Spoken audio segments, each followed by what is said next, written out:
नमस्कार दोस्तों, स्वागत है आपका इस चैनल पर। अगर दोस्तों आप हमारे चैनल पर नए हैं तो वीडियो को लाइक और चैनल को सब्सक्राइब कर लीजिए, जिससे हमारी वीडियो आप तक सबसे पहले पहुंचे। आइए दोस्तों शुरुआत करते हैं आज की अपनी पाठशाला। पहला क्वेश्चन आपसे स्क्रीन पर है, ध्यानपूर्वक पढ़िए। पहला क्वेश्चन आखिर क्या कह रहा है दोस्तों? इस क्वेश्चन में कह रहा है कि 35 छात्रों और 6 अधिक अध्यापकों की एक कक्षा में प्रत्येक छात्र को छात्रों की कुल संख्या का 20% टॉफी और प्रत्येक अध्यापक को छात्रों की कुल संख्या का 40% टॉफी मिलती है। कह रहा है कि कुल कितनी टॉफी है। कह रहा है कुल कितनी टॉफी है। हाँ ना दोस्तों, इस क्वेश्चन में कह रहा है कि 35 छात्रों और 6 अध्यापकों की कक्षा में दोस्तों इस क्वेश्चन में कह रहा है कि 35 छात्रों और 6 अध्यापकों की एक कक्षा में प्रत्येक छात्र को छात्रों की कुल संख्या का छात्रों की कुल संख्या का 20% टॉफी दिया जाता है। और कह रहा है कि प्रत्येक अध्यापक को छात्रों की कुल संख्या का 40% टॉफी दिया जाता है। कह रहा है कि बताइए कुल कितनी टॉफी है। हाँ क्या हो गया दोस्तों? इस क्वेश्चन में कह रहा है कि किसी कक्षा में 35 छात्र थे। कह रहा है कि किसी कक्षा में 35 छात्र थे और 6 अध्यापक थे। हाँ क्या हो गया? ठीक है। आगे कह रहा है कि प्रत्येक छात्र को छात्रों की कुल संख्या का 20% टॉफी दिया जाता है। मैंने कहा अगर प्रत्येक छात्र को छात्रों की कुल संख्या का 20% टॉफी दिया जाता है तो प्रत्येक छात्र को कितना टॉफी दिया जाता है? कहोगे देखिए छात्रों की संख्या 35 है। मैंने कहा हाँ, कहोगे देखिए प्रत्येक छात्र को छात्रों की संख्या का, कहोगे देखिए प्रत्येक छात्र को छात्रों की कुल संख्या का 20% टॉफी दिया जाता है। मतलब प्रत्येक छात्र को वास्तव में कितना टॉफी दिया जाता है। हाँ क्या कहोगे? हाँ, मैंने कुल छात्रों का 20% निकाल दिया। 20% का मतलब होता है 1/5। मैंने 1/5 में 20% निकाला तो आया 7। मतलब प्रत्येक छात्र को देखा जाए तो 7 टॉफी दिया गया है। हाँ क्या कहोगे? हाँ। अगर दोस्तों प्रत्येक छात्र को 7 टॉफी दिया गया है तो कुल छात्रों को कितना टॉफी दिया होगा? वो भी मल्टीप्लाई कर दीजिए। मैंने मल्टीप्लाई कर दिया। 7 × 35 के 5 3 कैरी। मैंने कहा ठीक है। तो 7 × 21 21 3 24। इस प्रकार दिखाया तो छात्रों को कुल मिलाकर 245 टॉफी दी गई थी। हाँ क्या हो गया? हाँ। तो इस प्रकार दोस्तों दिखाया तो छात्रों को कुल मिलाकर 245 टॉफी दी गई थी। हाँ क्या हो गया? हाँ। यहाँ तक चीजें क्लियर है? कहोगे हाँ, यहाँ तक चीजें क्लियर है। यहाँ तक चीजें क्लियर है? कहोगे हाँ, यहाँ तक चीजें क्लियर है। मैंने कहा ठीक है। एक मिनट रुकिए दोस्तों, छात्रों को कुल मिलाकर 245 टॉफी दी गई थी। हाँ क्या हो गया? आगे दोस्तों कह रहा है कि प्रत्येक अध्यापक को छात्रों की कुल संख्या का 40% टॉफी दिया जाता है। अगर दोस्तों कुल छात्रों की संख्या कितनी हो गई? 35 है। कह रहा है कि प्रत्येक अध्यापक को छात्रों की कुल संख्या का 40% टॉफी दिया जाता है। मैंने इसका 40% निकाला। 40% का मतलब था 2/5। मैंने 2/5 निकाला तो आया 14। मतलब प्रत्येक अध्यापक को 14 टॉफी दी गई है। कहोगे हाँ। अगर दोस्तों प्रत्येक अध्यापक को 14 टॉफी दी गई है तो सभी अध्यापकों को कुल कितनी टॉफी दी गई है? कहोगे देखिए 14 × 84 होता है। तो इस प्रकार आपने कहा भैया कुल शिक्षकों को कुल अध्यापक को देखा जाए तो 84 टॉफी दी गई है। हाँ कहोगे हाँ। कुल अध्यापक को देखा तो 84 टॉफी दी गई है। मैंने कहा ठीक है। कहोगे देखिए छात्रों को कुल 245 टॉफी दी गई है और अध्यापक को कुल मिलाकर 84 टॉफी दी गई है। इस प्रकार देखा जाए तो टॉफियों की संख्या वास्तव में 5 4 9 8 4 12 के 2 हाथ से लगे 1 329। तो इस प्रकार आपने कहा कि भैया देखा है तो छात्र टॉफियों की कुल संख्या 329 थी। हाँ हो गया? टॉफियों की संख्या कुल 329 थी। आशा करता हूँ दोस्तों ये चीजें आपको समझ में आई होंगी। ठीक है, आइए दोस्तों हम बढ़ते हैं अपने अगले क्वेश्चन की ओर। दोस्तों अगला क्वेश्चन क्या कह रहा है?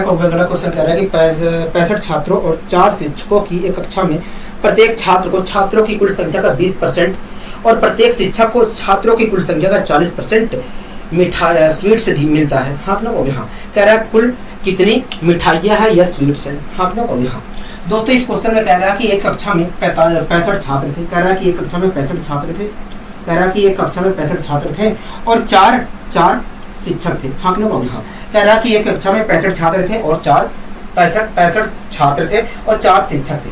कह रहा है कि प्रत्येक छात्र को छात्रों की कुल संख्या का 20% टॉफी दिया जाता है।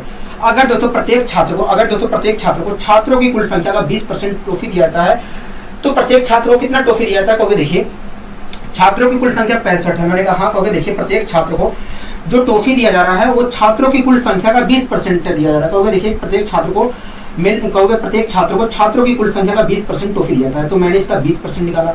20% का मतलब होता है 1/5। मैंने इसका 1/5वां हिस्सा निकाला तो आया 13। मतलब मतलब यही है कि मतलब यही है कि प्रत्येक छात्र को कुल मिलाकर देखा जाए तो 13 टॉफी दी जा रही है। अगर दोस्तों प्रत्येक छात्र को कुल मिलाकर 13 टॉफी दी जा रही है तो सभी छात्रों को कुल कितनी टॉफियां दी गई है? तो देखिए इतनी टॉफियां दी गई है, मल्टीप्लाई कर दीजिए तो आ जाएगा 13 × 5 = 65 के 5 6 कैरी। मैंने कहा ठीक है। तो वे देखिए 13 × 6 = 78 78। तो वे 13 × 6 = 78 78 78 6 84 क्या 84। इस प्रकार आपने कहा कि भैया छात्रों को कुल मिलाकर 845 टॉफियां दी गई है। क्या 845 टॉफियां दी गई है। इस प्रकार आपने कहा कि भैया छात्रों को कुल मिलाकर 845 टॉफियां दी गई है। हाँ कि हाँ, यहाँ तक आपको दिक्कत कोई परेशानी होगी नहीं, हमें यहाँ तक कोई दिक्कत कोई परेशानी नहीं है। ठीक है। इसी प्रकार दोस्तों आगे कह रहा है कि प्रत्येक शिक्षक को छात्रों की कुल संख्या का 40% मिठाई दिया गया है। हाँ कि हाँ। दोस्तों कह रहा है कि प्रत्येक शिक्षक को छात्रों की कुल संख्या का 40% टॉफी दिया गया है। दोस्तों छात्रों की कुल संख्या 65 थी। हाँ कि हाँ। प्रत्येक दोस्तों छात्रों की कुल संख्या 65 थी। हाँ कि हाँ। प्रत्येक शिक्षक को दोस्तों छात्रों की कुल संख्या का 40% टॉफी दिया गया है। तो मैंने इसका 40% निकाला। 40% का मतलब 2/5। मैंने इसका 2/5 निकाला तो आया 26। क्या आया 26। मतलब प्रत्येक शिक्षक को देखा जाए तो 26 टॉफियां दी गई है। हाँ कि हाँ। मतलब देखा जाए अगर देखा जाए तो प्रत्येक शिक्षक को कुल मिलाकर 26 टॉफियां दी गई है। हाँ कि हाँ। अगर दोस्तों प्रत्येक शिक्षक को 26 टॉफियां दी गई है तो सभी शिक्षकों को सभी अध्यापकों को कुल कितनी टॉफियां दी गई है? कहोगे मल्टीप्लाई कर दीजिए। तो मैंने मल्टीप्लाई कर दिया। अगर मल्टीप्लाई करता हूँ तो क्या आएगा? कहोगे देखिए 4 × 6 = 24 के 4 2 कैरी। मैंने कहा ठीक है। कहोगे 4 × 2 = 8 8 × 2 = 10। तो इस प्रकार देखा जाए तो सभी शिक्षकों को कुल मिलाकर 104 टॉफियां दी गई हैं। हाँ कि हाँ। ठीक है दोस्तों सभी छात्रों को कुल मिलाकर 845 टॉफियां दी गई। सभी छात्रों को कुल मिलाकर 845 मिठाइयां दी गई थी, 845 स्वीट्स दी गई थी और सभी शिक्षकों को कुल मिलाकर 104 स्वीट्स दी गई है। कहोगे हाँ। तो कुल स्वीट्स की संख्या कितनी है? कहोगे दोनों को जोड़ दीजिए। 5 4 949। मतलब कुल स्वीट्स की संख्या देखा जाए तो 949 थी। हाँ कि 949 थी। यहाँ तक आपको कोई दिक्कत कोई परेशानी नहीं, यहाँ तक तो हमें कोई दिक्कत कोई परेशानी नहीं है। आशा करता हूँ दोस्तों ये चीज़ें समझ में आई होंगी। ठीक है। आइए दोस्तों हम बढ़ते हैं अपने अगले क्वेश्चन की ओर। दोस्तों अगला क्वेश्चन क्या कह रहा है? अगला क्वेश्चन कह रहा है कि नमक और पानी के एक घोल में 5% नमक है। हाँ कि हाँ। कह रहा है नमक और पानी के घोल में 5% नमक है। हाँ कि हाँ। कह रहा है अगर 5% का मतलब होता है 1/20। हाँ कि हाँ। मतलब दोस्तों कह रहा है कि नमक और पानी के एक घोल में 5% नमक है। 5% का मतलब होता है 1/20। हाँ कि हाँ। ठीक है।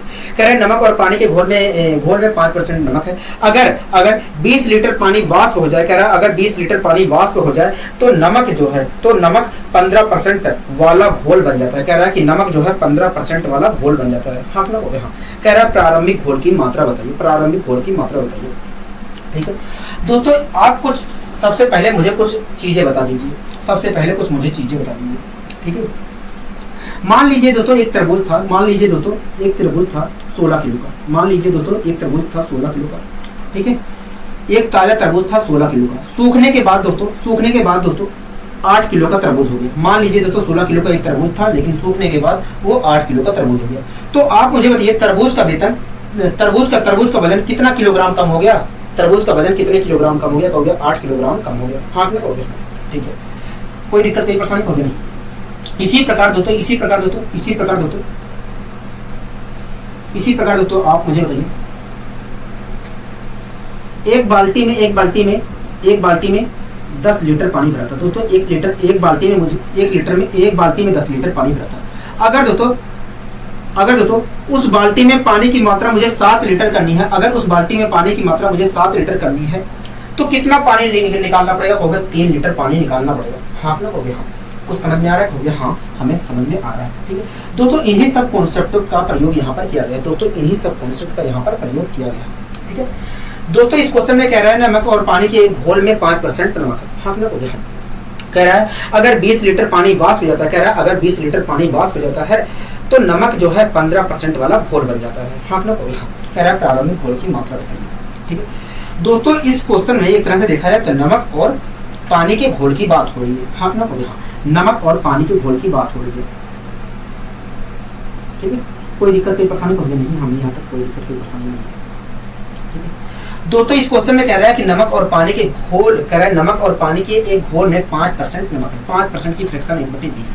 इसका मतलब दोस्तों यही है, इसका मतलब दोस्तों यही है कि यदि घोल की कुल मात्रा 20 यूनिट है, यदि घोल की कुल मात्रा 20 यूनिट है, तो उस घोल में 1 यूनिट मात्रा नमक की है। हाँ क्यों हो गया दोस्तों, इस क्वेश्चन में कह रहा है नमक और पानी के एक घोल में 5% नमक है, इसका 5% की फ्रैक्शन होती है 1/20। इसका मतलब दोस्तों यही है कि यदि कुल घोल की मात्रा 20 यूनिट है, तो उसमें से 1 यूनिट मात्रा नमक की है। हाँ ना, अगर दोस्तों कुल घोल की मात्रा 20 यूनिट है और उसमें से 1 यूनिट हमारा नमक है, तो पानी की मात्रा कुल कितनी होगी? पानी की मात्रा देखा जाए तो 19 यूनिट होगी। हाँ ना, हाँ 19 यूनिट होगी। यहाँ तक चीजें क्लियर है? हाँ, यहाँ तक चीजें क्लियर है। मैंने कहा ठीक है। अब दोस्तों आगे कह रहा है कि अगर 200 लीटर पानी वाष्प हो जाता है, कह रहा है कि अगर 20 लीटर पानी वाष्प हो जाता है तो नमक जो है 15% वाला घोल बन जाता है, 15% वाला घोल बन जाता है। हाँ कह रहा है कि अगर 20 लीटर पानी वाष्प हो जाता है तो जो नमक है वो 15% वाला घोल बन जाता है। 15% की फ्रैक्शन 3/20। इसका मतलब यही है कि यदि घोल की कुल मात्रा 20 है, तो उसमें से 3 यूनिट मात्रा जो है नमक की हो जाती है। हाँ इसका मतलब दोस्तों यही है कि यदि कुल घोल की मात्रा 20 है, तो उसमें से यदि कुल घोल की मात्रा 20 यूनिट हो जाती है, तो उसमें से 3 यूनिट मात्रा नमक की हो जाती है। तो पानी की मात्रा कुल कितनी हो जाती है? पानी की मात्रा 17 यूनिट हो जाती है। क्या 17 यूनिट हो जाती है? हाँ कोई दिक्कत कोई परेशानी होगी नहीं। ठीक है दोस्तों, क्वेश्चन कह रहा है कि अगर 20 लीटर पानी वाष्प हो जाए तो नमक जो है 15% वाला घोल बन जाता है। 15% की फ्रैक्शन 3/20। इसका मतलब यही है कि यदि अगर पानी वाष्प हो जाता है, तो इसका मतलब दोस्तों यही है कि यदि घोल की मात्रा कुल मिलाकर 20 लीटर हो जाती है, 20 यूनिट हो जाती है, तो उसमें से 3 यूनिट मात्रा साल्ट की हो जाती है और पानी की मात्रा 17 यूनिट हो जाती है। हाँ ना, ठीक है दोस्तों, पहले साल्ट की मात्रा 1 यूनिट थी और वाटर की मात्रा 19 यूनिट थी। हाँ ना, हाँ तो इस प्रकार देखा जाए तो कुल घोल की मात्रा पहले 20 यूनिट थी। हाँ ना, हाँ लेकिन दोस्तों पानी की मात्रा पानी वाष्प हो गया। दोस्तों पहले साल्ट की मात्रा और वाटर की मात्रा साल्ट की मात्रा 1 यूनिट थी और वाटर की मात्रा 19 यूनिट थी। तो इस प्रकार देखा जाए तो पूरी घोल की मात्रा 20 यूनिट थी। हाँ ना, हाँ लेकिन दोस्तों 20 लीटर पानी वाष्प हो गया दोस्तों, लेकिन दोस्तों 20 लीटर पानी वाष्प हो गया, जिसकी वजह से क्या हो गया? साल्ट की मात्रा 3 हो गई और वाटर की मात्रा 17 हो गई। हाँ ना, हाँ वाटर की मात्रा 17 हो गई। ठीक है दोस्तों, आप मुझे बताइए, पहले पानी ही तो वाष्प हुआ है कहोगे? हाँ, तो ऐसी स्थिति में दोस्तों पहले जितनी नमक की मात्रा थी उतनी ही तो आज होगी कहोगे? हाँ दोस्तों 20 लीटर पानी वाष्प हुआ है, क्या नमक की मात्रा कम हुई है? दोनों स्थितियों में कहोगे नहीं, पहले जितना नमक था उतना ही तो आज नमक होगा कहोगे? हाँ लेकिन यहाँ पर दोस्तों देखा जाए तो नमक में अंतर आ रहा है। हाँ ना कहोगे? हाँ हमें पता है कि भैया अगर पानी वाष्प हुआ, केवल पानी वाष्प हुआ है, तो नमक की तो मात्रा सेम होगी दोनों स्थितियों में कहोगे? हाँ तो यहाँ पर हम नमक की मात्रा सेम कर लेते हैं। ठीक है दोस्तों, मुझे सेम करना है नमक की मात्रा, तो क्या करना चाहिए कहोगे? देखिए 1 और 3 का एलसीएम ले लीजिए। मैंने कहा ठीक है, तो 3 आया। ठीक है, अब क्या करना है कहोगे? देखिए इसे सेम करना है तो 1 से 3 को भाग दीजिए, तो 3 आया और 3 जो आया उससे मल्टीप्लाई कर दीजिए। ठीक है, तो मैंने मल्टीप्लाई कर दिया, कोई दिक्कत कोई परेशानी होगी नहीं। इसी प्रकार दोस्तों इसे हमें करना है। हाँ ना कहोगे? हाँ इसे करना है, तो मैंने 3 से एलसीएम को भाग दिया तो आया 1। इसका मतलब 1 से मुझे यहाँ पर मल्टीप्लाई करना, 1 से करूँगा तो यही आएगा।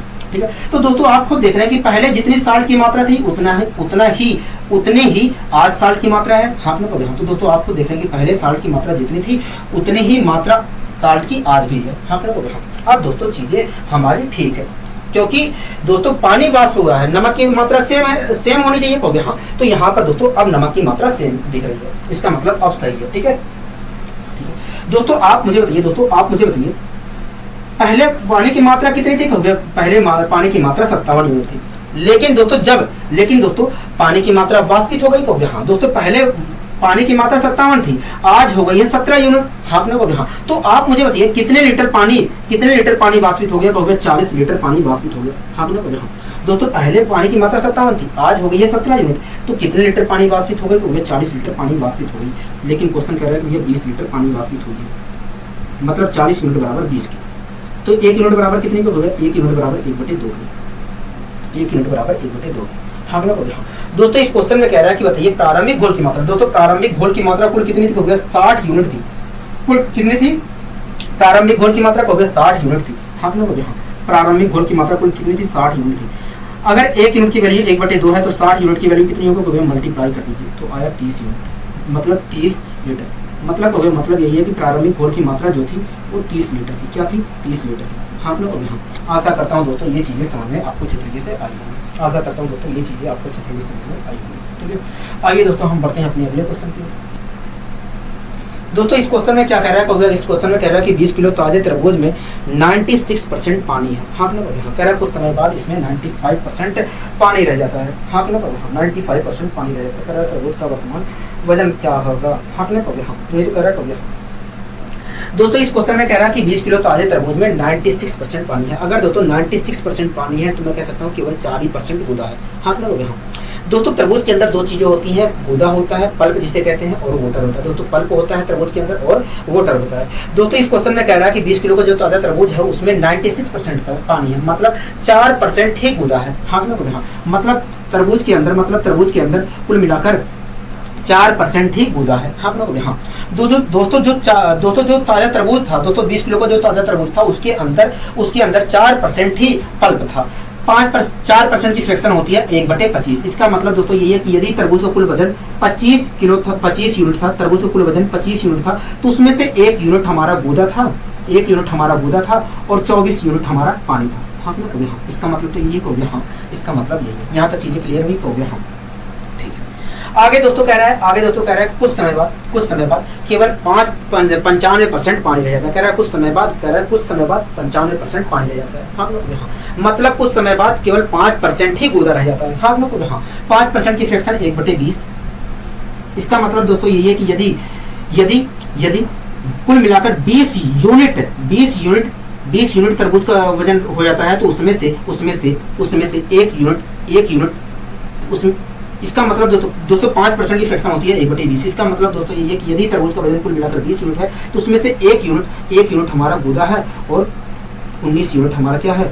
वोटर है। हाँ ना? हाँ ठीक है, कोई दिक्कत कोई परेशानी होगी नहीं।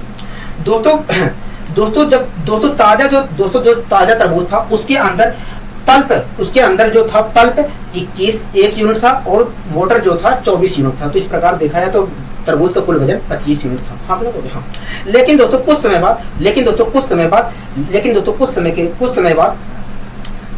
के बाद दोस्तों पहले तरबूज का वजन 25 यूनिट था। हाँ ना? हाँ दोस्तों पहले जो ताजा तरबूज था उसमें 1 यूनिट पल्प था, 24 यूनिट वाटर था। इस प्रकार देखा जाए तो कुल तरबूज का वजन 25 यूनिट था। हाँ ना? कुछ समय बाद तरबूज में 1 यूनिट पल्प रह जाता है और पानी की मात्रा 19 यूनिट रह जाती है। तो इस प्रकार देखा जाए तो तरबूज का वजन केवल 20 यूनिट ही रह जाता है। हाँ ना? दोस्तों कुछ समय बाद पल्प का वजन 1 यूनिट हो जाता है और वाटर का वजन जो है पहले की अपेक्षा घट जाता है। हाँ ना? हाँ इस प्रकार देखा जाए तो तरबूज का वजन 20 हो जाता है, 25 के बजाय 20 हो जाता है। हाँ ना? दोस्तों आप अच्छे तरीके से जान रहे हैं कि यहाँ पर कुछ समय बाद कि केवल यहाँ पर पानी में कमी हुई है। हाँ ना? हाँ पहले के मुकाबले दोस्तों आप यहाँ पर अच्छे तरीके से जान रहे हैं कि यहाँ पर पानी में कमी हुई है।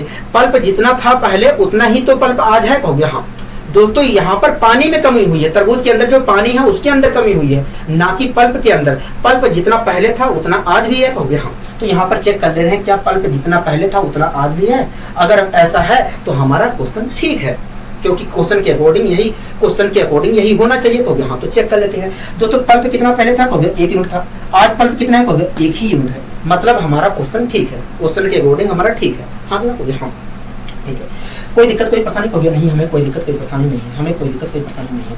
ठीक है दोस्तों एक बात बताइए मुझे। एक बात बताइए, पहले दोस्तों जो ताज़ा तरबूज था, दोस्तों जो ताज़ा तरबूज था वो वास्तव में कुल कितने किलो का था? इसके अनुसार देखा जाए तो 25 किलो का था। हाँ लोग, हाँ। लेकिन दोस्तों कितने किलो का है क्वेश्चन में?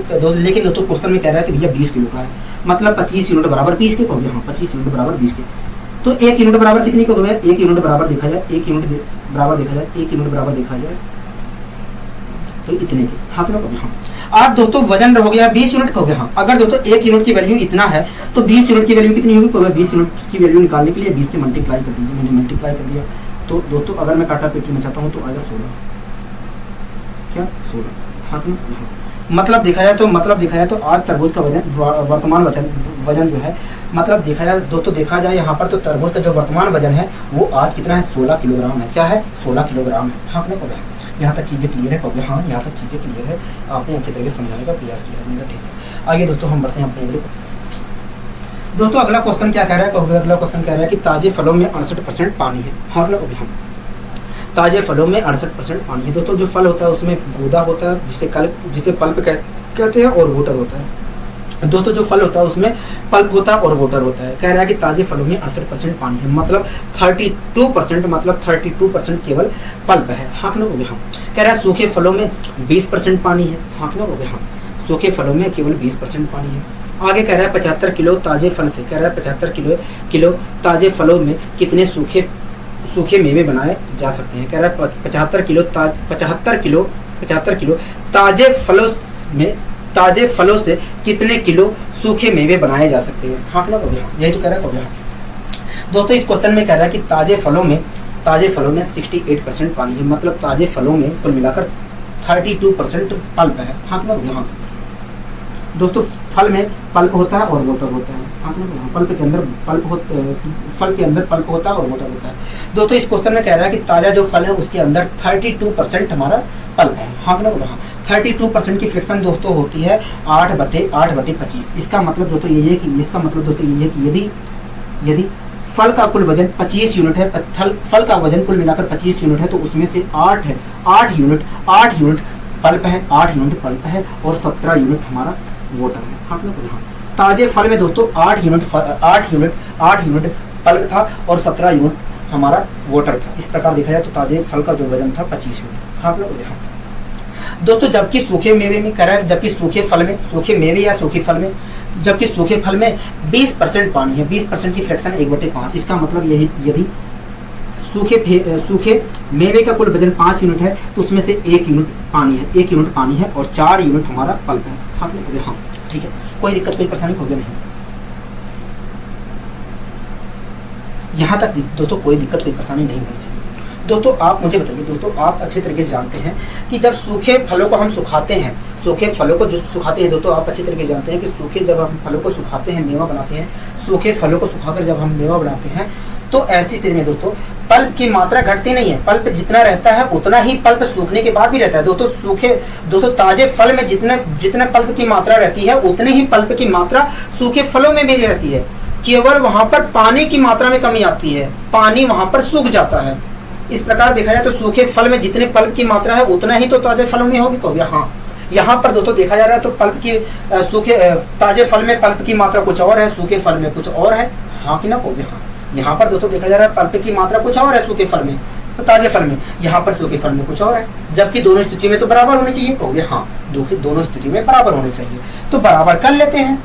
क्वेश्चन के अकॉर्डिंग तो बराबर होनी चाहिए कि नहीं कहोगे। हाँ।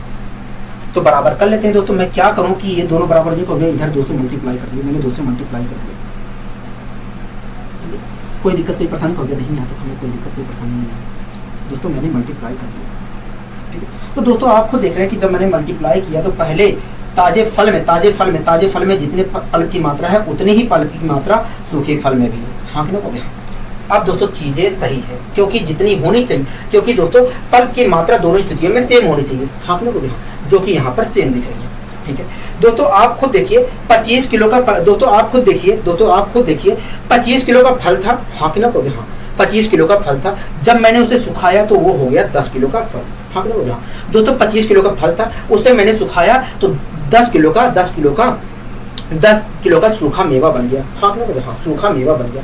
दोस्तों 25 किलो ताजे फल से 10 किलो का सूखा मेवा बन रहा है। दोस्तों 25 किलो फल से 25 किलो के ताजे फल से 10 किलो का सूखा मेवा बन रहा है, तो 1 किलो, दोस्तों 25 किलो ताजे फल से 10 किलो सूखा मेवा बन रहा है, तो 1 किलो ताजे फल से कितना मेवा बनेगा? 10/25 बनेगा।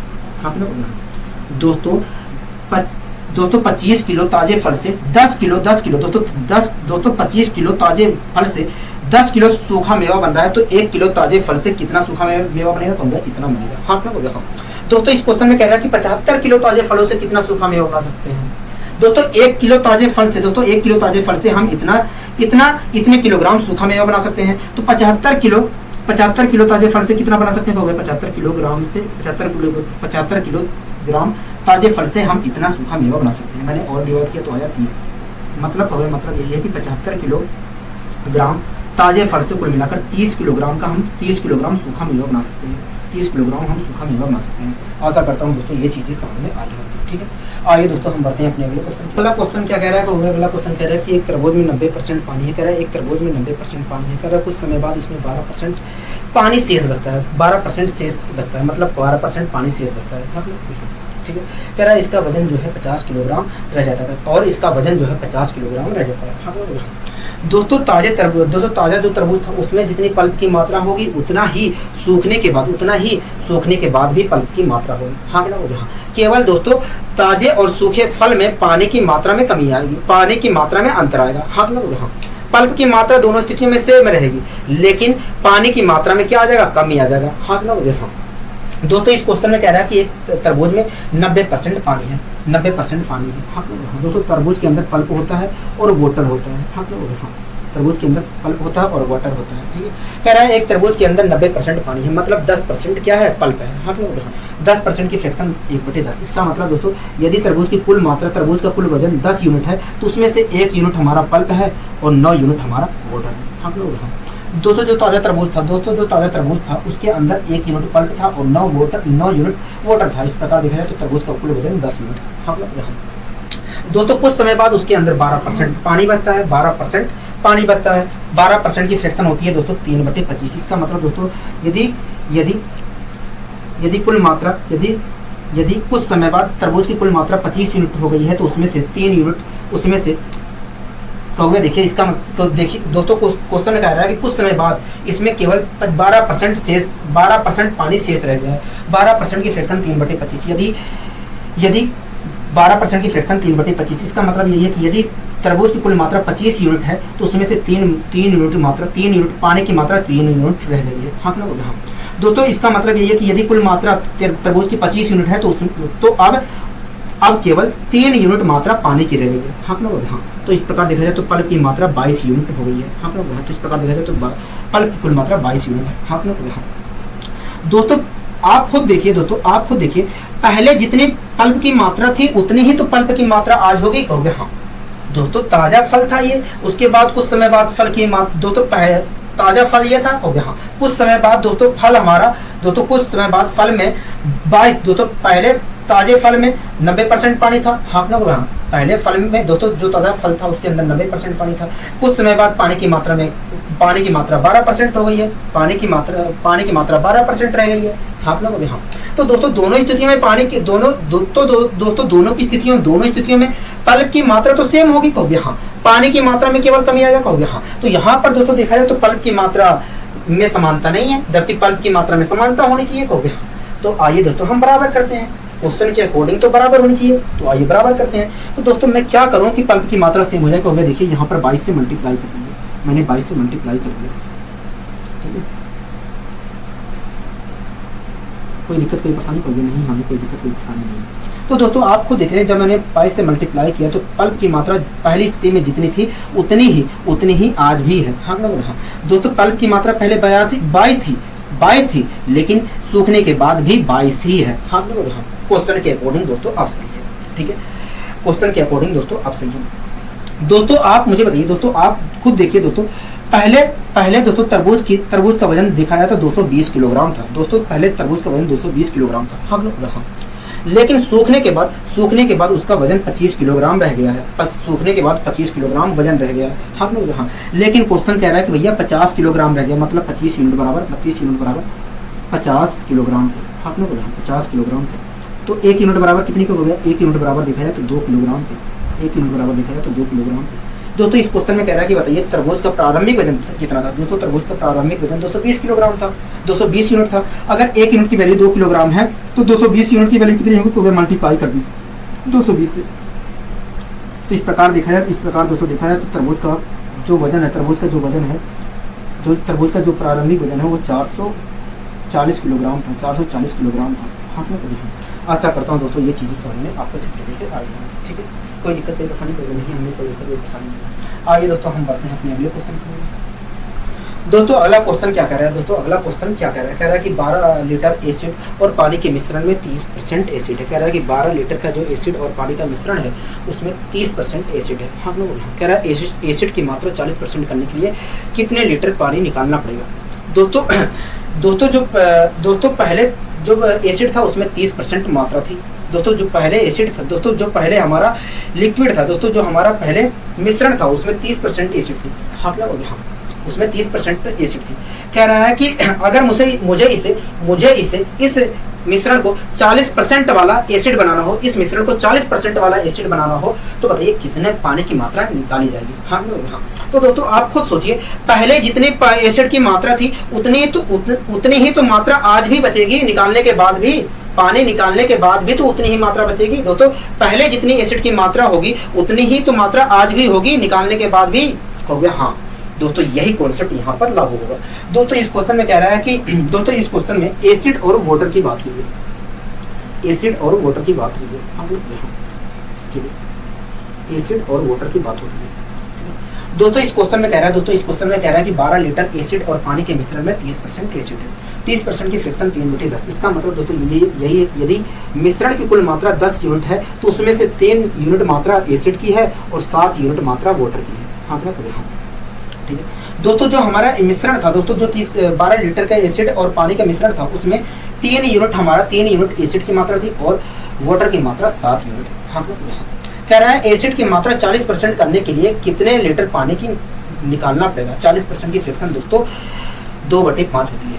इसका मतलब दोस्तों ये है कि यदि कुल मात्रा मिश्रण की मात्रा 5 यूनिट है तो उसमें से कह रहा है कि यदि दोस्तों 40% की फ्रैक्शन होती है 2/5। इसका मतलब ये है कि यदि कुल मिश्रण की मात्रा 5 यूनिट है तो उसमें से कह रहा है कि अगर मुझे 2 यूनिट मात्रा एसिड की रखनी हो तो कितना लीटर पानी निकालना पड़ेगा? दोस्तों कुल विलयन की मात्रा, दोस्तों कुल मिश्रण की मात्रा 5 यूनिट है, उसमें से 2 यूनिट मात्रा एसिड की है तो पानी की मात्रा कितनी होगी? पानी की मात्रा देखा जाए तो हमारी 3 यूनिट होगी। हाँ, क्या? हाँ, कोई दिक्कत कोई परेशानी कोई नहीं। दोस्तों आप खुद देखिए, दोस्तों हमसे कह रहा था कि भैया 30% का, दोस्तों हमसे कह रहा था कि एक मिश्रण है, दोस्तों हमसे कह रहा था कि 30% एसिड 30% एसिड वाले, दोस्तों हमसे कह रहा था कि भैया 12 लीटर के एसिड और पानी के मिश्रण में 30% एसिड है। हाँ, कह रहा है कि उसकी मात्रा, कह रहा है एसिड की मात्रा 40% करने के लिए, कह रहा है कि एसिड की मात्रा 40% करने के लिए कितना लीटर पानी निकालना पड़ेगा? हाँ, ये तो कह रहे थे। दोस्तों आपको अच्छी तरीके से पता है कि दोनों स्थितियों में एसिड की मात्रा सेम रहेगी क्योंकि एसिड निकालने की बात नहीं की जा रही है, केवल पानी निकालने की बात की जा रही है। हाँ, दोस्तों पहले एसिड की मात्रा इतनी थी, आज दोस्तों पहले इतनी एसिड की मात्रा यहाँ पर देखा जाए तो इतनी है, आज इतनी है। हमें पता है कि भैया एसिड की मात्रा तो सेम होनी चाहिए। हाँ, तो एसिड की मात्रा सेम कर लेते हैं। तो क्या करना चाहिए? भैया देखिए यहाँ पर आप 2 से मल्टीप्लाई कर दीजिए, इधर आप 2 से मल्टीप्लाई कर दीजिए, नहीं ठीक है। तो भैया देखिए इधर आप 3 से मल्टीप्लाई कर दीजिए। तो इस प्रकार देखा जाए तो एसिड की मात्रा दोनों स्थितियों में सेम हो जाएगी। हाँ, दोस्तों क्वेश्चन के अकॉर्डिंग देखा जाए तो एसिड की मात्रा तो निकाली नहीं जा रही है, तो इसलिए देखा जाए तो एसिड की मात्रा जितनी पहले थी उतनी आज भी होगी। तो यहाँ पर खुद दिख रहा है दोस्तों, यहाँ पर अच्छी तरीके से आप देख रहे हैं कि भैया एसिड की मात्रा जितनी पहले थी उतनी आज भी है। हाँ, हाँ, ठीक है, कोई दिक्कत कोई परेशानी कोई नहीं। दोस्तों अगर मुझे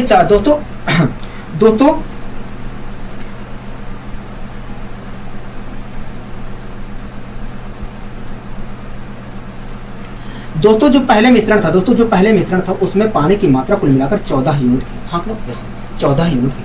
हाँ कि नहीं? हाँ। अगर दोस्तों मुझे 40% वाला एसिड, अगर दोस्तों 40% एसिड वाला मिश्रण बनाना है तो आज पानी की मात्रा कुल मिलाकर मुझे 9 यूनिट रखनी पड़ेगी। हाँ कि नहीं? हाँ दोस्तों, पहले पानी की मात्रा 14 था। अगर आज मुझे 40% एसिड वाला मिश्रण बनाना है तो आज पानी की मात्रा मुझे 9 यूनिट रखनी पड़ेगी। मतलब देखा जाए तो मुझे आज देखा जाए तो कुल मिलाकर 5 यूनिट मात्रा 5 यूनिट पानी मुझे निकालना पड़ेगा।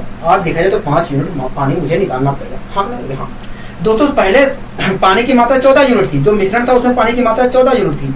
हाँ ना? हाँ। लेकिन अगर मुझे 40% एसिड वाला मिश्रण बनाना है तो आज पानी की मात्रा मुझे 9 यूनिट रखनी पड़ेगी। मतलब कुल मिलाकर देखा जाए तो पानी की मात्रा मुझे 5 यूनिट कम करना पड़ेगा। हाँ ना? हाँ। मतलब 5 यूनिट पानी मुझे निकालना पड़ेगा। हाँ ना? हाँ। ठीक है दोस्तों, एक बात बताइए, दोस्तों जो मिश्रण था, दोस्तों जो हमारा प्रारंभिक मिश्रण था, दोस्तों जो प्रारंभिक मिश्रण कितने लीटर का था? क्योंकि देखिए, अगर मैं इस अनुपातिक वैल्यू के हिसाब से देखूं तो प्रारंभिक मिश्रण जो है हमारा 20 यूनिट का है। हाँ कि नहीं? 20 यूनिट का है। हाँ कि नहीं? प्रारंभिक मिश्रण जो हमारा 20 यूनिट का है, लेकिन क्वेश्चन कह रहा है कि भैया 12 यूनिट का है। दोस्तों हमारा प्रारंभिक मिश्रण जो है 20 यूनिट का है, लेकिन क्वेश्चन कह रहा है कि भैया 12 यूनिट का है। मतलब 20 यूनिट बराबर 12 के हो गया। हाँ, तो 1 यूनिट बराबर कितनी का हो गया? 1 यूनिट बराबर देखा जाए तो 12/20 के। हाँ कि नहीं? हो गया। तो 1 यूनिट की वैल्यू कितनी आई? कितनी आई? हाँ कि नहीं? हाँ। दोस्तों हमें कितने यूनिट पानी निकालना पड़ेगा? 5 यूनिट निकालना पड़ेगा। अगर दोस्तों 1 यूनिट की वैल्यू इतनी है तो 5 यूनिट की वैल्यू कितनी होगी? 5 यूनिट की वैल्यू इतनी होगी। अगर दोस्तों मैं कैलकुलेट करूंगा तो आएगा 3। मतलब यही है कि अगर हमें 40 लीटर वाला 40% एसिड वाला मिश्रण बनाना है तो हमें 3 लीटर पानी निकालना पड़ेगा। 40% वाला एसिड का मिश्रण बनाना है तो हमें कुल मिलाकर 3 लीटर पानी निकालना पड़ेगा।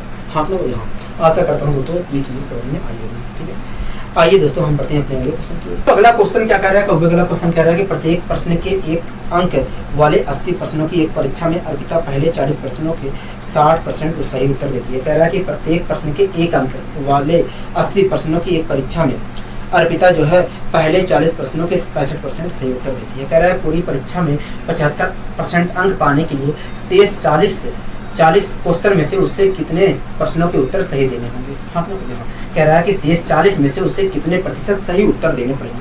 हाँ दोस्तों इस क्वेश्चन में कह रहा है कि प्रत्येक प्रश्न के 1 अंक वाले 80 प्रश्नों की एक परीक्षा में अर्पिता जो है पहले 40 प्रश्नों के सही 65% उत्तर सही देती है। 65% उत्तर सही देती है। हाँ कह रहा है पूरी परीक्षा में 75% अंक पाने के लिए शेष 40 प्रश्नों में से उसे कितने सही प्रश्नों का जवाब देने पड़ेंगे? हाँ दोस्तों अर्पिता नाम की एक लड़की थी। ठीक है दोस्तों, अर्पिता नाम की एक लड़की थी। उसने एक परीक्षा में कुल मिलाकर 80 प्रश्न पूछे गए थे। दोस्तों एक परीक्षा में कुल मिलाकर 80 प्रश्न पूछे गए थे। अर्पिता नाम की एक लड़की थी। उसने 40 प्रश्नों में 40 प्रश्नों के 65% सही उत्तर देती है। दोस्तों अर्पिता नाम की एक लड़की थी। उसने 80 क्वेश्चनों का एक पेपर था और प्रत्येक क्वेश्चन जो था एक नंबर का था। ठीक है दोस्तों, अर्पिता नाम की लड़की थी। उसने 40 प्रश्नों में से 65% सही उत्तर दिए। दोस्तों 40 प्रश्नों के 65% सही उत्तर दिए। ठीक है, 65% सही उत्तर दिए। ठीक है, कोई दिक्कत कोई परेशानी होगी नहीं। कह रहा है कि दोस्तों कुल पेपर कितने था? कुल पेपर हमारा 80 प्रश्नों का था। हाँ दोस्तों 40 प्रश्नों के उत्तर सही दे दिए हैं। हाँ बचा है 40%। हाँ बचा है 40%। दोस्तों 40 अर्पिता जो नाम की लड़की थी उसने 40 प्रश्नों में से 60% उत्तर सही दिए हैं। हाँ 40 प्रश्नों के 60% सही उत्तर दिए हैं। ठीक है दोस्तों, बचे हैं 40 क्वेश्चन। हाँ ठीक है दोस्तों, जो अर्पिता नाम की लड़की है पूरा पेपर 80 क्वेश्चनों का था। पूरे पेपर में वो 75% अंक पाना चाहती है। हाँ 75% अंक पाना चाहती है। ठीक है, कह रहा है कि अगर पूरे पेपर में 75% अंक पाना चाह रही है तो बताइए इस 40 क्वेश्चनों में से कितने क्वेश्चन का सही जवाब दे? हाँ ठीक है दोस्तों, एक बात बताइए, अगर उसने 40 प्रश्नों में से 60% सही जवाब दिए हैं तो उसे कितने नंबर प्राप्त हुए हैं? देखिए 40% का 40 से 4 कहोगे, देखिए 40 प्रश्नों में से उसने 65% सही जवाब दिए हैं, तो मैंने 40% का 65% निकाला, तो आ जाओ।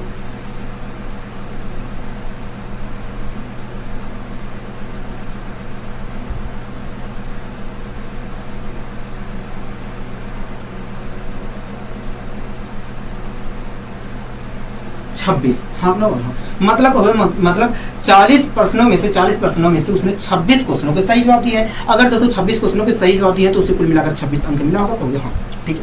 दोस्तों पूरे पेपर 80 क्वेश्चनों का था, कहोगे हाँ। 80 दोस्तों कुल पेपर 80 प्रश्नों का था, हाँ ना, हाँ। दोस्तों पूरे पेपर में वो 75% अंक पाना चाह रही है, हाँ ना, हाँ। अगर दोस्तों पूरे पेपर में वो 75% अंक पाना चाह रही है तो वो कितना नंबर पाना चाह रही है, कहोगे 80 का हमने 75% निकाला। 80 का अगर मैं 75% निकालता हूँ तो 75% का मतलब होता है 3/100 होता है, 3/4 होता है, हाँ हाँ। मैंने 75% निकाला, 4 दूनी 8, 20 आया, 20 3 60, मतलब हो गया, मतलब वो 60 अंक लाना चाह रही है, हाँ। दोस्तों पूरे पेपर में वो 60 अंक, दोस्तों पूरे पेपर में वो 60 अंक लाना चाह रही है, हाँ हाँ। और दोस्तों पूरे पेपर में वो 60 अंक लाना चाह रही है, हाँ हाँ। और 40 क्वेश्चनों के माध्यम से उसने 26 अंक तो ग्रहण कर लिए हैं दोस्तों। 60 नंबर वो प्राप्त करना चाह रही है और 26 अंक तो उसने ले आए हैं, हाँ हाँ। तो अभी उसे कितना अंक प्राप्त करने को अभी देखा जाए तो उसे कुल मिलाकर अभी देखा जाए तो 34 अंक अभी लाने हैं। कितने अंक लाने हैं, तो वे 34 अंक अभी प्राप्त करने हैं, हाँ हाँ। 34 अंक अभी उसे लाने हैं। कितने अंक लाने हैं, तो वे 34 अंक लाने हैं, ठीक है। कोई दिक्कत कोई परेशानी होगी नहीं, हमें कोई दिक्कत कोई परेशानी नहीं है। दोस्तों कितने में से 24 अंक लागे, कहोगे ये जो 40 प्रश्न है इसमें से 34 अंकों से ये जो 40 क्वेश्चन है इसमें देखा जाए, इस 40 क्वेश्चनों में से देखा, इस 40 क्वेश्चनों के ऊपर उसे इस 40 क्वेश्चनों में 34 अंक प्राप्त करने होंगे। 34 अगर दोस्तों 34 अंक तभी प्राप्त होंगे जब अर्पिता नाम की लड़की जो है 34 क्वेश्चन का सही जवाब देगी, हाँ हाँ। मतलब अगर उसे 34 अंक लाने हैं तो उसे 34 क्वेश्चनों का सही जवाब देना पड़ेगा। 40 में से 34 क्वेश्चनों का सही जवाब देना पड़ेगा, हाँ हाँ।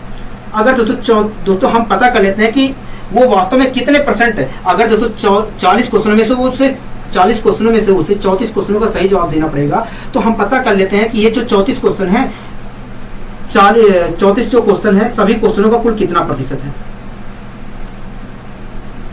अगर दोस्तों मैं निकालता हूं तो आएगा 85%। मतलब अगर देखा जाए तो उसे 85% सही उत्तर देना पड़ेगा। जो 40 क्वेश्चन बचे हैं, 40 क्वेश्चन जो बचे हैं उसमें जो 40 क्वेश्चन बचे हैं उसमें से 85% क्वेश्चनों के सही उत्तर देने पड़ेंगे, हाँ ना। दोस्तों इस प्रकार आप कर सकते हैं, लेकिन दोस्तों आपको इस प्रकार नहीं करना। तब कैसे करना है, आइए मैं बताने की कोशिश करता हूँ। दोस्तों इस क्वेश्चन में कह रहा था कि भैया 80 प्रश्न है, हाँ दोस्तों 80 प्रश्न थे। दोस्तों 80 प्रश्न कुल एक पेपर में 80 प्रश्न थे, ठीक है। अर्पिता नाम की एक लड़की थी, उसने 40 प्रश्नों के 65% सही उत्तर दी, हाँ 65% सही उत्तर दी, ठीक है। कुल दोस्तों बचे हैं 40 क्वेश्चन, हाँ कह रहा है कि 40 क्वेश्चनों की बताइए 40 क्वेश्चन में से कितने क्वेश्चन के सही उत्तर दे कि पूरा पेपर 80 क्वेश्चनों का था, कहोगे हाँ। कह रहा है कि पूरे पेपर में 75% अंक हासिल हो जाए, हाँ यही तो कह रहा था, कहोगे हाँ। तो दोस्तों आपको इनका अनुपातिक वैल्यू लेना है, अगर मैं अनुपातिक वैल्यू लेता हूँ तो 1 और 2 आएगा, ठीक है। दोस्तों यहाँ पर मैं प्रतिशत निकाल रहा हूँ, हाँ प्रतिशत ही तो निकालना चाह रहे थे, हाँ। तो इसके लिए दोस्तों आप चाहे जो ले सकते हैं आप, क्योंकि हमें अनुपातिक वैल्यू से ही मतलब होता है, रियल वैल्यू से मतलब नहीं होता, केवल अनुपातिक वैल्यू से ही मतलब होता है। तो इसलिए मैंने अनुपातिक वैल्यू ले लिया, ठीक है।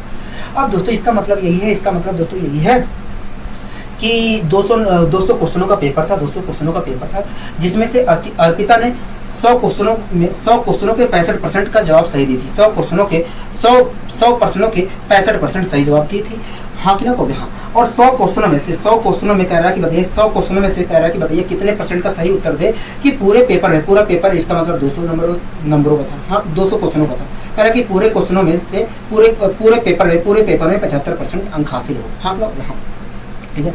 दोस्तों अगर उसने 100 क्वेश्चनों में से 65% के सही उत्तर दिए है तो उसने कितने क्वेश्चन का सही जवाब दिया, तो 100 का हमने 65% निकाला तो आया 65। मतलब कुल मिलाकर उसने 65 क्वेश्चनों का सही जवाब दिया है। मतलब अगर दोस्तों उसने कुल मिलाकर 65 क्वेश्चनों का सही जवाब दिया है तो उसे 65 अंक मिले होंगे, तो दोस्तों पूरे दोस्तों पूरा पेपर जो था 200 क्वेश्चनों का था, हाँ ना बोले, मतलब 200 नंबरों का था, हो गया। दोस्तों पूरे पेपर में से वो 75% अंक हासिल करना चाह रहे थे, हाँ ना बोले, मतलब अगर मतलब देखा जाए तो पूरे पेपर में वो 150 नंबर हासिल करना चाह रहे थे, हाँ ना बोले।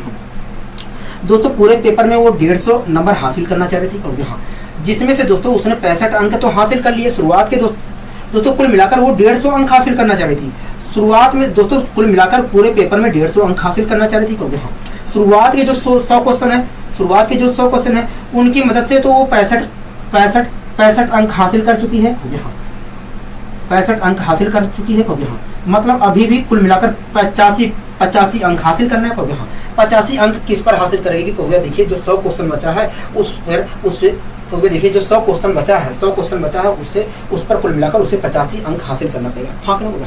अगर दोस्तों 85 अंक तभी हासिल होंगे जब 85 क्वेश्चन का सही जवाब देगी, तो मतलब अगर उसे 85 अंक हासिल करना है तो कुल मिलाकर 85 जो बचे क्वेश्चन है उनमें से कुल मिलाकर 85 क्वेश्चनों के सही जवाब देने पड़ेंगे, हाँ क्यों बोला। दोस्तों 100 क्वेश्चन थे, उसमें से 85 क्वेश्चनों के अगर सही जवाब देने पड़ेंगे तो कुल कितने प्रतिशत क्वेश्चनों के सही जवाब देने पड़ेंगे, तो हमने निकाल लिया। दोस्तों कुल मिलाकर 85 क्वेश्चन के सही जवाब देने पड़ेंगे, किसमें से, क्योंकि 100 क्वेश्चनों में से, मतलब देखा जाए तो कुल मिलाकर 85% क्वेश्चनों के सही जवाब देने पड़ेंगे। दोस्तों हमसे कह रहा था बताइए कितने प्रतिशत सही क्वेश्चनों के जवाब देने पड़ेंगे, तो हम कह सकते हैं भैया 85% क्वेश्चनों के सही जवाब देने पड़ेंगे, आप लोग यहाँ। तो दोस्तों ये आसानी से हम तेजी से निकाल सकते हैं, घबराने वाली बात नहीं है, ठीक है। ये बहुत आसान मेथड है, आपको भारी लग रहा होगा लेकिन भारी लगना नहीं चाहिए, ठीक है। आइए दोस्तों हम बढ़ते हैं अपने अगले क्वेश्चन की। दोस्तों अगला क्वेश्चन क्या कह रहा है, अगला क्वेश्चन कह रहा है कि 250 प्रश्नों वाली एक परीक्षा में जस्सी ने पहले 125 में से 40% के सही उत्तर दिए। कह रहा है कि संपूर्ण परीक्षा में उसका ग्रेड 60% हो, इसके लिए उसे शेष 125 प्रश्नों में से कितने प्रतिशत के सही उत्तर देने हैं। हाँ दोस्तों कुल मिलाकर 250 क्वेश्चनों का एक पेपर था। शुरुआती जो 125 क्वेश्चन थे, इनमें से 40% क्वेश्चनों के सही जवाब दिए गए, हाँ ठीक है। दोस्तों कह रहा है कि जो 125 क्वेश्चन बचे हैं उनमें से कितने क्वेश्चनों का सही जवाब दे, कि पूरी परीक्षा दोस्तों 250 क्वेश्चनों की थी, हाँ कह रहा है पूरी परीक्षा में उसे 60% अंक प्राप्त हो, हाँ 60% अंक प्राप्त हो, हाँ दोस्तों इसे सोल्व करना है तो आप अनुपातिक वैल्यू ले लीजिए। मैंने इनका अनुपातिक वैल्यू लिया 1, 2 आ गया, ठीक है। दोस्तों मैंने डबल जीरो भी बढ़ा लिया, ठीक है, कोई दिक्कत कोई परेशानी होगी नहीं। इसका मतलब दोस्तों ये है कि इसका मतलब यही है कि 100 क्वेश्चनों, इसका मतलब दोस्तों ये है कि 100 क्वेश्चनों में से उसने 40% क्वेश्चनों के सही जवाब दिए हैं। और आगे कह रहा है कि ये 100 क्वेश्चनों में से बताइए कितने क्वेश्चन का सही जवाब दो कि पूरे पेपर में 60% अंक हासिल। हाँ लोग यहाँ दोस्तों अगर उसने 100 क्वेश्चनों में से 40% क्वेश्चनों के सही उत्तर दिए हैं तो उसने कितने क्वेश्चन के सही उत्तर दिए हैं, कहोगे देखिए 100 का हमने 40% निकाला तो आया 40, मतलब कुल मिलाकर उसने 40 क्वेश्चनों के सही उत्तर दिए हैं। हाँ लोग 40 क्वेश्चनों के सही उत्तर दिए हैं तो उसे 40 अंक मिला होगा, ठीक है।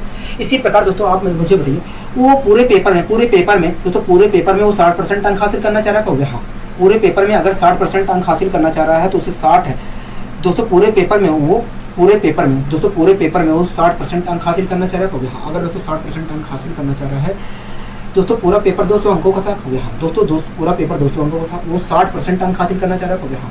तो कितने अंक हासिल करना चाह रहा है, कहोगे हमने 200 का 60% निकाल दिया तो आया 120, उसका मतलब वो 120 अंक हासिल करना चाह रहा है। हाँ दोस्तों पूरे पेपर में वो 120 अंक हासिल करना चाह रहा था। हाँ 40 अंक शुरुआती के 100 क्वेश्चन से हासिल कर लिए हैं, कहोगे हाँ। इस प्रकार देखा जाए तो 80 नंबर और हासिल करना है, कहोगे हाँ। 80 दोस्तों नंबर तभी प्राप्त होगा जब 80 क्वेश्चन के सही जवाब देगा। जो बचे क्वेश्चन है उसमें से 80 क्वेश्चन के सही जवाब देगा तभी 80 नंबर मिलेंगे, कहोगे हाँ। दोस्तों कुल क्वेश्चन कितने बचे हैं, कहोगे क्वेश्चन तो 100 बचे हैं और इन 100 क्वेश्चनों में से जब वो 80 क्वेश्चन का सही जवाब देगा तब उसे कुल मिलाकर 80 नंबर मिलेंगे, तो हाँ दोस्तों 80 क्वेश्चनों के सही जवाब देने कितने में से 100 में से, हाँ क्यों बोले हाँ। मतलब देखा जाए तो उसे 80% सही क्वेश्चनों के जवाब देने हैं, हाँ क्यों हाँ। मतलब देखा जाए तो 80% सही क्वेश्चनों के उसे जवाब देने हैं। यहाँ तक कोई दिक्कत कोई परेशानी होगा नहीं, हमें कोई दिक्कत कोई परेशानी नहीं है, आपने अच्छी तरीके से समझाने का प्रयास किया, ठीक है। दोस्तों आशा करता हूँ आज की क्लास दोस्तों आपको अच्छी लगी होगी। अगर दोस्तों आज की क्लास आपको अच्छी लगे तो वीडियो को लाइक शेयर और चैनल को सब्सक्राइब करना मत भूलिए। आज के लिए दोस्तों बस इतना ही, मिलते हैं अगली वीडियो में। नमस्कार।